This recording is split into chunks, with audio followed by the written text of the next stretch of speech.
गांव में ही नहीं बल्कि आसपास के गांव में सबसे ज्यादा रईस आदमी था। एक दिन की बात है, आप सुबह से 3 बार गर्म करवा चुके हैं चाय। मेरी समझ में नहीं आता कि आप चाय पीते क्यों नहीं। क्या चाय? लेकिन मैंने तुमसे चाय कब मंगाई? आप मुझे 3 बार चाय के लिए बोल चुके हैं। हर बार मैं चाय ले आती हूँ और वो ठंडी हो जाती है। अच्छा ठीक है, एक काम करो, तुम इस चाय को यहीं रख दो। आखिर आप इतने चिंतित क्यों दिखाई दे रहे हैं जी?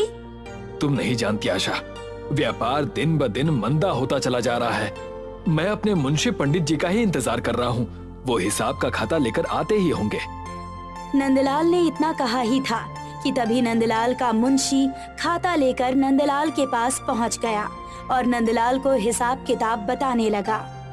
कहाँ हमें हर साल अनाजों के गोदाम से 25 लाख रुपए की आमदनी होती थी, और इस वर्ष तुम बता रहे हो कि 25 लाख रुपए से 10,000 रुपए कम की आमदनी हुई है। आखिर ये 10,000 कम कैसे हुए? ये कैसी बातें कर रहे हैं आप नंदलाल जी? व्यापार में तो ऊपर नीचे लगा ही रहता है। नहीं मुंशी जी, हमें अपने व्यापार को बढ़ाना होगा। हमें किसी भी हाल में अपनी सालाना आय को 2 गुना करना होगा, चाहे मुझे अपने गांव के आसपास के सारे किसानों के खेत ही क्यों ना खरीदने पड़े। नंदलाल अपने गोदाम में चला गया और गोदाम में रखी हुई अनाज की एक एक बोरी को गिनकर कुछ हिसाब किताब लगाने लगा। ऐसे ही कब शाम हो गई, नंदलाल को पता ही नहीं चला। नंदलाल अपनी हवेली की ओर आ गया कि तभी उसकी नजर हवेली के ठीक सामने बने हुए एक कच्चे मकान पर पड़ी। तभी नंदलाल की पत्नी आशा वहाँ पर आ गई। कहाँ चले गए थे आप? आपने तो दोपहर का भोजन भी नहीं किया। आपका चेहरा बता रहा है कि आप सुबह से भूखे हो। हाँ, मुझे भोजन करने का ध्यान ही नहीं रहा। आशा, जब से मुंशी ने मुझे बताया है कि इस साल हमारी आमदनी 10,000 कम हुई है, तब से मेरी चिंता बढ़ गई है। आखिर हमारे पास किस चीज की कमी है? ईश्वर ने हमें धन दौलत और कितनी संपत्ति दी है, फिर आपको इतनी चिंता क्यों रहती है? और आप बाहर खड़े हुए अर्जुन के मकान को क्यों देख रहे हैं? मेरी समझ में नहीं आता आशा, मेरे पास धन की कोई कमी नहीं और ना ही खेती की, फिर भी मुझे अंदर से कोई खुशी नहीं होती। जबकि वही मेरा पड़ोसी अर्जुन एक छोटा सा किसान है, उसके पास ना तो धन है ना दौलत, फिर भी वो इतना खुश कैसे रहता है? वो क्यों खुश रहता है उसके बारे में तो मुझे नहीं पता। मेरा ख्याल है कि आप कल खुद उससे पता कर लेना। फिलहाल तो आप भोजन कर लीजिए, मुझे आपकी चिंता खाए जा रही है। ठीक है, चलो भोजन कर लेते हैं। नंदलाल हवेली के अंदर जाकर भोजन करने बैठ गया। उसके सामने अच्छे अच्छे पकवान रखे हुए थे। नंदलाल ने थोड़ा बहुत भोजन किया। ये क्या, आपने तो बस आधी रोटी ही खाई है। मैंने तो आपके पसंद के सारे व्यंजन बनाए हैं। आशा, मुझे भूख नहीं है। इतना बोलकर नंदलाल ऊपर के कमरे में सोने चला गया। वो अपनी खिड़की से अर्जुन के मकान को ही देख रहा था। मेरी समझ में नहीं आता, आखिर ये व्यक्ति इतना खुश क्यों रहता है? जहाँ तक इसके बारे में मैं जानता हूँ, कभी कभी इसके घर पर रात का भोजन भी नहीं बनता, फिर भी इसकी पत्नी और इसकी बेटी हमेशा मुस्कुराते और हंसते रहते हैं। इतना बोलकर नंदलाल अपने बिस्तर पर लेट गया। अगले दिन नंदलाल सीधे अपने गोदाम में जाकर मुंशी पंडित से बोला, मुंशी जी, मैंने फैसला किया है कि हम अपने गांव के कुछ किसानों की जमीन खरीद लेंगे, तभी हम इस वर्ष ज्यादा अनाज उगा पाएंगे। इस वर्ष जो हमें 10,000 रुपए का घाटा हुआ है, मैं चाहता हूं कि 10,000 के घाटे को हम 10 लाख रुपए के मुनाफे में बदल दें। आपका विचार तो अच्छा है नंदलाल जी, लेकिन सोच लीजिए, हमें इसके लिए फिर मजदूर बढ़ाने पड़ेंगे और फिर हमें ऐसा करने में बहुत सी समस्याएं भी आएंगी, क्योंकि बहुत से किसान अपनी जमीन शायद हमें ना बेचें। क्यों नहीं बेचेंगे? जब उन्हें उनकी जमीन के अच्छे दाम मिलेंगे तो वो जरूर बेचेंगे। मैं आज ही अपने पड़ोसी अर्जुन से बात करता हूँ, मैं उसे उसकी जमीन की 2 गुनी कीमत दे दूंगा, फिर तो वो आसानी से अपनी जमीन को बेचने के लिए तैयार हो जाएगा। जैसी आपकी इच्छा। शाम के समय नंदलाल सीधे अर्जुन के घर की ओर चला गया। उसने देखा अर्जुन अपनी बेटी के साथ खेल रहा था। पिताजी, गांव में मेला लगा हुआ है, मुझे वहाँ पर एक गुड़िया बहुत ज्यादा पसंद आई है, क्या आप वो गुड़िया मुझे खरीद कर देंगे? उस गुड़िया को खरीदने के लिए मेरे पास पैसे नहीं है कंचन, लेकिन मैं तुम्हें उससे भी अच्छी गुड़िया दिखा सकता हूँ जिसे देखकर तुम खुश हो जाओगी। अच्छा पिताजी, तो मुझे दिखाइए वो गुड़िया। वो देखो, उस शीशे के अंदर जो छोटी सी प्यारी सी गुड़िया दिख रही है ना, उस गुड़िया के सामने तो गांव की सभी गुड़िया फीकी हैं। अपने पिता की बात सुनकर कंचन जोर जोर से हंसने लगी। तभी उसकी नजर नंदलाल पर पड़ी। नंदलाल को अपने घर पर देखकर अर्जुन और उसकी पत्नी बहुत प्रसन्न हो गए। आइए आइए नंदलाल जी, आज आप अपने घर का रास्ता कैसे भूल गए? तुम हमारे पड़ोसी हो अर्जुन, और मैं तो अपनी हवेली से हमेशा तुम्हारे घर को ही देखता रहता हूँ। तुम्हें शायद विश्वास ना हो, पर तुम इस बारे में मेरी पत्नी से पूछ सकते हो। लेकिन भला मुझ जैसे गरीब की झोपड़ी को आप क्यों देखते रहते हैं? वैसे तो मुझे तुमसे कुछ काम की बात करनी थी, लेकिन अब जब मैं तुम्हारे घर पर आ ही गया हूँ तो मैं तुमसे कुछ सवाल भी पूछना चाहता हूँ। कैसा सवाल नंदलाल जी? कोई खास सवाल नहीं है अर्जुन, बस मेरे मन में कभी कभी एक विचार आता है कि तुम इतने निर्धन हो, जहाँ तक मैं जानता हूँ तो कभी कभी तुम्हारे घर पर शाम का भोजन भी नहीं बनता, फिर भी तुम इतने खुश कैसे रह लेते हो? क्या तुम्हें चिंता नहीं होती? ये कैसी बातें कर रहे हैं आप नंदलाल जी? भला सुख का धन से क्या लेना देना? सबसे महत्वपूर्ण बात यह होती है कि हमें खुशी किस बात से मिलती है। अब आप स्वयं को देखिए, आपको ऐसा लगता है कि अधिक धन कमाने से आपको खुशी मिलेगी, मगर मेरा मानना कुछ अलग है कि खुश रहने के लिए धन का होना आवश्यक नहीं है। चलो ये सब छोड़ो अर्जुन, मैं तुम्हारे पास यहाँ पर इसलिए आया था कि तुम्हारी एक छोटी सी जमीन है जिस पर तुम खेती करते हो। मैं तुम्हारी वो जमीन खरीदना चाहता हूँ। क्षमा कीजिए नंदलाल जी, मुझे ये कहते हुए अच्छा तो नहीं लग रहा, लेकिन फिर भी कहना तो पड़ेगा, मैं अपनी जमीन नहीं बेचूंगा। अच्छा, तो तुम सोच रहे होगे कि मैं तुम्हारी जमीन जमींदारों की तरह बहुत सस्ते दाम में खरीदने आया हूँ, लेकिन ऐसा नहीं है अर्जुन। मैं एक व्यापारी हूँ, मैं तुम्हें उसकी 2 गुनी कीमत देने को तैयार हूँ। नंदलाल जी, आप मुझे मेरी जमीन की 10 गुनी ज्यादा कीमत देने को ही क्यों ना तैयार हो जाए, तब भी मैं अपनी जमीन आपको नहीं बेचूंगा, क्योंकि मेरी ये जमीन मेरे पूर्वजों की है। इस जमीन के साथ मेरे बचपन और मेरे माता पिता की यादें जुड़ी हुई हैं। सोच लो अर्जुन, यादों से पेट नहीं भरता। अगर तुम्हारे पास अधिक धन आ जाएगा, तुम्हारा काफी कुछ फायदा भी हो सकता है। नंदलाल जी, हमारे जीवन में यादें बहुत ही महत्वपूर्ण होती हैं। हमारी सुंदर यादें ही हमें जीवन में खुश रहने की वजह देती हैं। सोच लो अर्जुन, तुम्हारी बिटिया अच्छे स्कूल में नहीं पढ़ती, उन बचे हुए पैसों से तुम अपनी बिटिया कंचन का अच्छे स्कूल में एडमिशन करवा सकते हो। वो बड़ी होकर कुछ बन सकती है। क्षमा कीजिए नंदलाल जी, मैं फिर भी अपने पूर्वजों की जमीन नहीं बेच सकता। ठीक है अर्जुन, मैं कोई जबरदस्ती नहीं करूंगा, जैसी तुम्हारी इच्छा। इतना कहकर नंदलाल वहाँ से चला गया। उस दिन के बाद नंदलाल ने गांव की बहुत सी जमीन खरीद ली और वो पहले से ज्यादा अनाज उगाने लगा। ऐसे ही 1 वर्ष बीत गया। मुंशी पंडित फिर से अपना वही खाता लेकर आया। क्या हुआ मुंशी पंडित, इस वर्ष में कितना मुनाफा हुआ? आपके कहे अनुसार जो 10,000 रुपए का पिछले वर्ष का घाटा हुआ था, इस वर्ष हमने उस 10,000 रुपए के घाटे को 24 लाख के मुनाफे में बदल दिया है। क्या 24 लाख रुपए? मुंशी जी, मैंने सोचा था कि इस वर्ष हमें 25 लाख रुपए का फायदा होगा। 1 लाख रुपए कम कैसे रह गए? मुझे किसी भी कीमत पर इस 1 लाख रुपए के घाटे को पूरा करना है। हम इस वर्ष और अनाज उगाएंगे। याद रहे, अब हमें इस 1 लाख के नुकसान की भरपाई अगले वर्ष 50 लाख के मुनाफे में बदलनी होगी। मुंशी पंडित हवेली से चला गया कि तभी नंदलाल की 11 वर्षीय बेटी नंदिनी नंदलाल के पास आकर बोली, पिताजी, ये देखिए, मैंने इस वर्ष स्कूल में टॉप किया है। तुम्हें सिर्फ स्कूल में नहीं बल्कि जिले में टॉप करना चाहिए था। अब तुम शहर जाने की तैयारी करो। आज के बाद तुम शहर के स्कूल में ही पढ़ाई करोगी। लेकिन पिताजी, मैं बोर्डिंग स्कूल नहीं जाऊंगी, मुझे अपने गांव में ही अच्छा लगता है। नहीं नंदिनी, तुम्हें पढ़ लिख कर कुछ बड़ा बनना है। नंदिनी मुंह लटकाकर वहाँ से चली गई। तभी नंदलाल ने देखा कि उसके पड़ोसी की बेटी कंचन खुश होती हुई अपने घर पर आई और अपने पिता से बोली, पिताजी, मैं इस वर्ष अच्छे नंबरों से पास हुई हूँ। ये तो बहुत अच्छी बात है बेटी। अगले साल और मन लगाकर पढ़ाई करना। शाम को मैं इसी खुशी में तुम्हारा मनपसंद भोजन बनवाऊंगा। नंदलाल उन दोनों को बड़ी गौर से देख रहा था कि तभी नंदलाल की पत्नी आशा वहाँ पर आ गई। क्या आप नंदिनी को बोर्डिंग स्कूल भेजना चाहते हो? आप अर्जुन और उसकी बेटी को क्यों देख रहे हो? देख रहा हूँ कि मेरी बेटी ने स्कूल में टॉप किया है, फिर भी मुझे कोई खुशी नहीं हो रही। जबकि इस अर्जुन की बेटी सिर्फ अच्छे नंबरों से पास हुई है, फिर भी वो कितना खुश है, कैसे मुस्कुरा रहा है।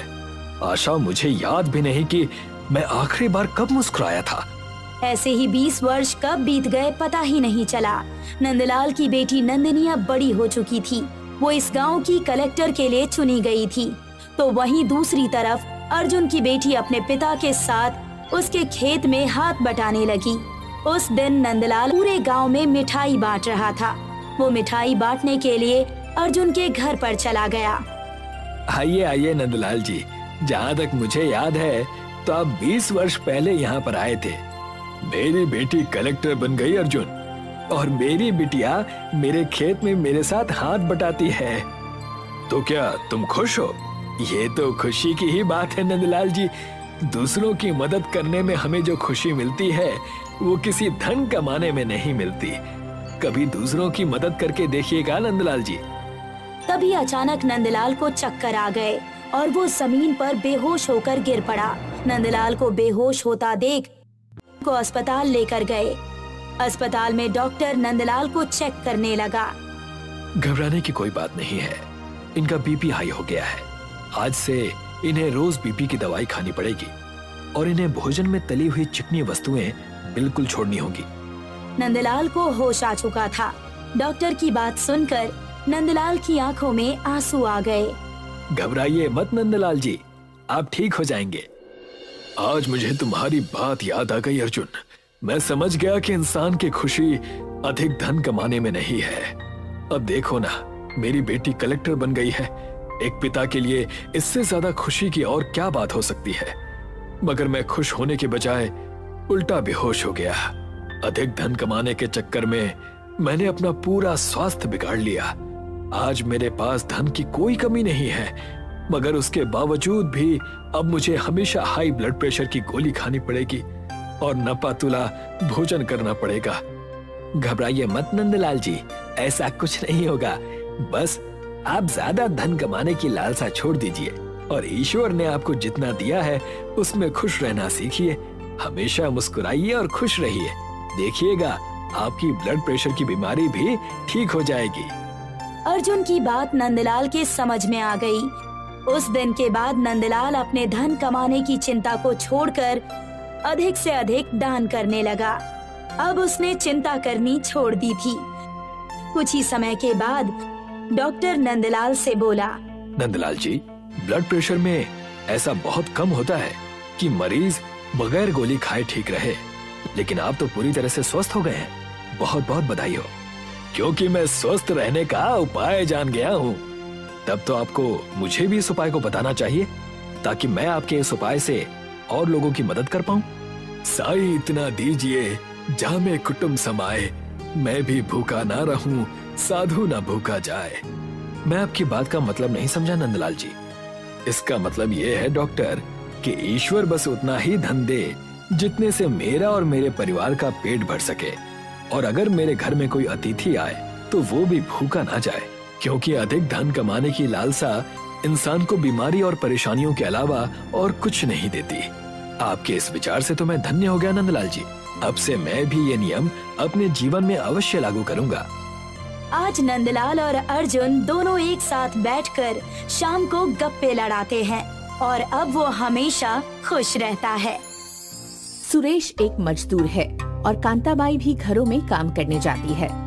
दोनों बच्चे के लिए ही बच्चे को अकेले घर पर छोड़कर जाते हैं। वह घर के बाहर ही मिट्टी में खेलता रहता है।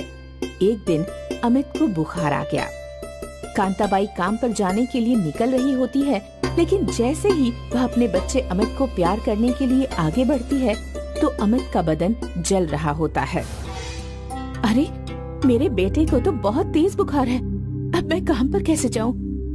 लेकिन काम पर जाना बहुत जरूरी है, नहीं तो मेम साहब बहुत गुस्सा होंगी। मैं बच्चे को दवाई देकर काम पर चली जाऊंगी। लेकिन मेम साहब ने बोला था कि आज काम पर आना बहुत जरूरी है। एक बार कॉल करके पूछ लेती हूँ। कांता मेम साहब को कॉल करती है। मेम साहब, मेरे बच्चे की तबीयत ठीक नहीं है, क्या मैं छुट्टी ले सकती हूँ? तुम छोटे लोग होते ही ऐसे हो, बस छुट्टी का बहाना चाहिए। देखो कांता, मेरी बात ध्यान से सुनो। अगर तुमको काम नहीं करना है तो मना कर दो, लेकिन रोज रोज ये ड्रामे मत किया करो। अगर नौकरी करनी है तो फटाफट काम पर आ जाओ, और नहीं करनी तो भी आ जाओ।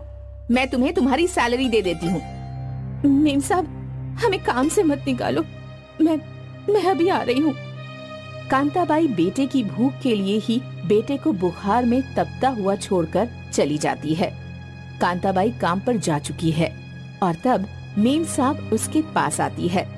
क्या सच में तेरे बेटे को कुछ हुआ है या तेरा छुट्टी का मन था? मेम साहब, कोई भी माँ अपने बच्चे की बीमारी का झूठ नहीं बोलेगी। आप आज मुझे जल्दी छुट्टी दे देना। नहीं कांताबाई, आज किसी कीमत पर छुट्टी नहीं मिलेगी, क्योंकि मेरे बेटे रवि को जुकाम है। आज मैं उसका ध्यान रखूंगी और तुमको खाना बनाना होगा। मेम साहब, आज मेरी मजबूरी है, मैं यहाँ आ तो गई हूँ, लेकिन ना जाने मेरे बेटे की क्या हालत हो रही होगी। बस अब रोना बंद करो और कपड़े धोना शुरू करो। कांताबाई आंखों में आंसू, मन में उदासी, चेहरे पर चिंता की लकीरें लिए हुए काम में लग जाती है। और दूसरी तरफ मेम साहब अपने बेटे रवि को गोद में लेकर सोफे पर बैठकर टीवी देख रही है। 18 साल बाद अमित और रवि दोनों बड़े हो गए, लेकिन जब भी अमित की माँ कांताबाई घरों में काम करने जाती तो अमित को बहुत बुरा लगता था। इसलिए अमित पढ़ाई के साथ साथ रात को एक क्लब रेस्टोरेंट में वेटर का काम करने लगा। एक रात को रवि अपने कुछ दोस्तों के साथ क्लब आया और उसने अमित को पहचान लिया। हे, मैंने तुम्हें कहीं देखा है। जी सर। बस कर यार, इतनी भी फॉर्मेलिटी मत कर, मैंने तुझे पहचान लिया है। जी? अरे तू हमारी काम वाली का बेटा ही तो है, जिसको वर्षों से हमने नौकरी दी हुई है। वैसे तेरी माँ है बहुत मेहनती, सारा काम अच्छे से करती है। बर्तन, कपड़े और फर्श तो ऐसे चमकाती है जैसे किसी नई दुल्हन का चेहरा चमकता हो। जी। चल कोई नहीं, अब तू वेटर बन गया है, लेकिन अगर कोई काम चाहिए तो मुझे बोल देना, मैं तेरी पूरी मदद करूंगा। आखिर तू मेरी नौकरानी का बेटा जो है। रवि अपने सभी दोस्तों के सामने अमित का खूब मजाक बनाता है, लेकिन अमित खामोश रहता है, क्योंकि रवि ने कुछ भी झूठ नहीं बोला। नौकरानी के बेटे को नौकरानी का बेटा ही तो बोला है। अमित ऐसे ही अपनी जॉब और स्टडी करता रहता है। रवि रोज रोज पार्टी करता है, ड्रिंक करता है और पढ़ता नहीं है। एक दिन उसकी मम्मी ने उसे अपने पास बैठाया और बात करने लगी। कांताबाई भी वहीं काम कर रही है। रवि, ऐसे कब तक चलेगा? तुम क्यों अपनी स्टडी पर ध्यान नहीं दे रहे हो? ओह मामा, आप फिर से शुरू हो गई। मैं अपनी स्टडी कर तो रहा हूँ। ऐसी कैसी स्टडी? तुम्हारे अंदर सारे बुरे गुण आ गए हैं। मामा, यू नो, हम रिच लोग हैं और ये सब शौक होते हैं। आप इनको ऐप मत कहो प्लीज। रवि, तुम अपनी माँ से बात कर रहे हो? हाँ जानता हूँ, इसीलिए तो बहुत तमीज से बात कर रहा हूँ। बाकी मैं किसी से इतने प्यार से बात नहीं करता। और हाँ, मैं अमीर बाप की औलाद हूँ। मैं किसी की नौकरी नहीं कर सकता हूँ। मैं अपना बिजनेस करूँगा। मुझे इन्वेस्टमेंट के लिए पैसे दे दो। वो देख, काम वाली का बेटा खुद काम करता है और पढ़ता भी है। अपनी माँ का भी कितना ख्याल रखता है। माँ, इतना तो आपको पता होना चाहिए कि मैं किसी काम वाली का बेटा नहीं हूँ। अब ज्यादा देर मत करो, पैसे दे दो। रवि अपनी माँ से लड़ झगड़ कर पैसे लेने लगा और दूसरी तरफ अमित और कड़ी मेहनत करने लगा। नतीजा यह हुआ कि अमित ने अपना एक एप्लीकेशन सॉफ्टवेयर डेवलप किया, जो बाद में एक डिजिटल कंपनी में बदल गया। अमित ने अपना अच्छा घर बना लिया और माँ के लिए घर, नौकर रख दिए। वहीं दूसरी तरफ रवि ने कोई बिजनेस नहीं खोला। रवि, तेरी कंपनी कहाँ है? मुझे तूने आज तक कुछ दिखाया क्यों नहीं है? माँ, मुझे और पैसे चाहिए। मैं तुझे 50 लाख दे चुकी हूँ। माँ, जरूरत है, बैंक से लोन ले लो, नहीं तो पहले दिए गए पैसे भी खराब चले जाएंगे। माँ, एक काम करते हैं, घर पर लोन ले लेते हैं। रवि की माँ उसकी बातों में आ जाती है और घर पर लोन लेकर सारे पैसे रवि को दे देती है। कुछ दिन बाद उसकी माँ को पता चलता है कि रवि सट्टा खेलता है और उसने सब कुछ सट्टे में बर्बाद कर दिया। और अमित की अपनी एक कंपनी है। उसको अपनी पुरानी बात सोचकर बहुत अफसोस होता है।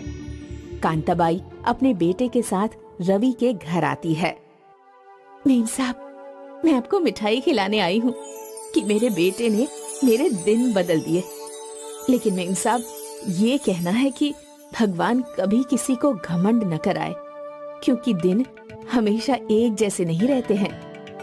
कांताबाई अपने बेटे के साथ कार में वापस चली जाती है और रवि और उसकी माँ की आंखें शर्म से झुक जाती हैं। ये कहानी है चंद्रपुर गांव की, जहाँ रेवती नाम की एक बूढ़ी औरत रहती थी। रेवती अंधी थी, पर वो अपने हुनर में माहिर थी। रेवती उम्दा किस्म के मटके बनाया करती थी। वो अकेले एक छोटी सी झोपड़ी में रहती थी और उसी झोपड़ी से मटके बेचा करती थी। इस तरह उसका गुजर बसर चल जाता था। एक रात की बात है, अचानक रेवती की कुटिया में एक चोर घुस आया। जैसे ही वो अंदर आया तो उसे लगा कि रेवती उसे एक टक देखे जा रही है। चोर घबरा गया। फिर अचानक दरवाजे पर ठक ठक हुई। बाहर से आवाज आई, अम्मा, आप घर के अंदर ही रहिए, गांव में चोर घुस आया है, आप बाहर ना आना। ठीक है मंजली। चोर को समझ आ गया कि रेवती देख नहीं सकती।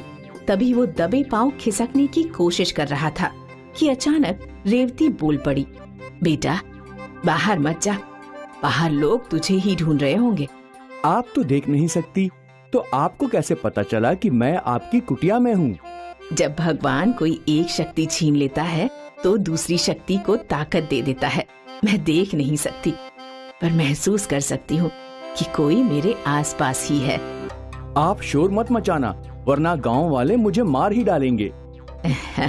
शोर मचाना होता तो कब का मचा चुकी होती बेटा। मेरा तजुर्बा बोल रहा है कि तू अच्छा इंसान है। शायद तेरी कोई मजबूरी हो जिस वजह से तू चोरियां कर रहा है। पेट से बड़ी कौन सी मजबूरी हो सकती है अम्मा? ना मैं पढ़ा लिखा हूँ और ना ही कोई काम आता है मुझे, तो पेट की भूख शांत करने के लिए चोरियां करता हूँ। अगर बात भूख की है तो मैं तेरी मदद कर सकती हूँ। मैं अंधी हूँ, लेकिन मटके बनाकर अपना गुजर बसर कर लेती हूँ। तू मेरी मदद कर दे और मेरे साथ ही खाना खा लिया कर। ये तो बहुत अच्छी बात है अम्मा। अंधी माँ ने मंटू को खाना खिलाया और उस रात वो कुटिया में ही सो गया। अगले दिन से मंटू रेवती को मटके बनाने में मदद करने लगा। वाह अम्मा, आप तो गजब के मटके बनाती हो। हाँ, खानदानी काम है हमारा। आपके कोई बच्चे बच्चे नहीं है क्या? है ना, एक बेटा है। तो आप यहाँ क्यों रहती हो? अपने बेटे के पास क्यों नहीं रहती? सबके नसीब में अपने अपने दुख होते ही हैं। मेरे बेटे को तब तक माँ से प्यार था जब तक माँ घर का सारा काम करती थी, पर जैसे ही मेरी ये आंखों की रोशनी चली गई, सारा प्यार भी चला गया। उसके लिए मैं बोझ बन गई और रोज रोज की किटकिट से तो अच्छा है कि मैं यहीं रहूं अकेले। पर अम्मा, आप अकेले कैसे सब कुछ संभाल लेती हैं? ये गांव वाले हैं ना, सब के सब बहुत अच्छे हैं। कोई ना कोई मेरी मदद कर ही देता है। आज से आपको चिंता करने की कोई जरूरत नहीं है, मैं हूँ ना। मंटू रेवती का बहुत अच्छे से ख्याल रखने लगा। वो रेवती के लिए खाना बनाता, घर की सफाई करता और मटकों को भी संभाल कर रखता था। मानो अंधी रेवती को सहारा मिल गया था। कुछ दिनों बाद, अम्मा, मैं सोच रहा हूँ कि शहर के बाजार जाकर मटके बेचूं, उससे मुनाफा भी अच्छा होगा। अगर तू कर सकता है तो जरूर कोशिश कर। अगले दिन मंटू शहर के बाजार गया और मटके बेचने लगा। अम्मा के बनाए हुए मटकों की शहर में काफी मांग हो गई थी और मंटू के सारे मटके हाथों हाथ बिक गए। मंटू जब घर लौटा, अम्मा तुम मानोगी नहीं कि आज क्या हुआ। क्या? जैसे ही मैंने आवाज लगाई, औरतों की भीड़ आ गई।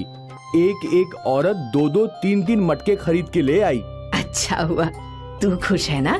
बहुत खुश अम्मा, बहुत खुश। एक दिन रेवती से मिलने उसका बेटा रजत आया। ये कौन है अम्मा? ये मेरा दूसरा बेटा है, मंटू। क्या? इसे मैंने जन्म नहीं दिया, पर सगी माँ से भी ज्यादा मेरा ख्याल रखता है। ये सब बातें तुझे समझ नहीं आएगी बेटा। अपनी माँ की ऐसी बातें सुनकर रजत गुस्से से चला गया। मंटू अक्सर मटके लेकर शहर जाता और उसके मटके तुरंत बिक जाया करते थे। आमदनी अच्छी हो रही थी। ये एक दिन रजत ने देख लिया और तभी उसके मन में लालच आ गया। अगर उसकी माँ उसके साथ रहती तो ये सारे पैसे उसके होते, पर अब ये पैसे मंटू के थे। अब से रजत मंटू पर नजर रखने लगा। कुछ महीने बीत गए और एक दिन रजत पुलिस को अपने साथ लेकर आया। पुलिस मंटू को गिरफ्तार कर रही थी। अरे लेकिन बात क्या है? माँ, तू नहीं जानती इस लड़के ने तुझे कितना ठगा है। ये शहर में तेरे मटके बेचकर बहुत कमाता है और तुझे आधा पैसा भी नहीं देता। क्या? हाँ माँ, पूछ इस लड़के को कि तेरे पैसे कहाँ हैं। मंटू, क्या ये सच बोल रहा है? तू मुझे धोखा दे रहा है? नहीं अम्मा, मैं तुम्हें धोखा नहीं दे सकता। तो बता, सारे पैसे कहाँ गए? और बस तभी दरवाजे पर ठक ठक हुई और कुछ हॉस्पिटल के कर्मचारी वहाँ आए। रेवती शास्त्री। मैं हूँ, बोलिए। मैं आपको बताने आया हूँ कि आपकी आंखों का कल ऑपरेशन है। आपके बेटे ने आपके ऑपरेशन के पैसे भरे थे, तो कल डॉक्टर ने ऑपरेशन फिक्स किया है। रजत, तूने पैसे भरे? नहीं, आपका दूसरा बेटा मंटू। ये सुनकर रेवती की आंखों से आंसू निकल आए। वो सारे पैसे मैंने अस्पताल में जमा कर दिए, तुम्हारी आंखों के ऑपरेशन के लिए अम्मा। मंटू, मुझे माफ कर दे बेटा। मैं इस नीच की बातों में कैसे आ गई? हे भगवान, माफ कर दे मुझे मंटू। जाने दे अम्मा, जो हुआ सो हुआ। कल तेरा ऑपरेशन है, तू एक बार फिर दुनिया देख पाएगी। रजत, निकल जा इस घर से। और इंस्पेक्टर साहब, मुझे कोई कंप्लेंट नहीं करनी। रेवती ने मंटू को गले लगा लिया। अगले दिन रेवती की आंखों का ऑपरेशन हुआ और एक बार फिर वो देख सकती थी। और ये सब संभव हुआ मंटू की बदौलत। मंटू अंधी माँ की लाठी बन गया था। काश हर माँ का बेटा मंटू की तरह हो।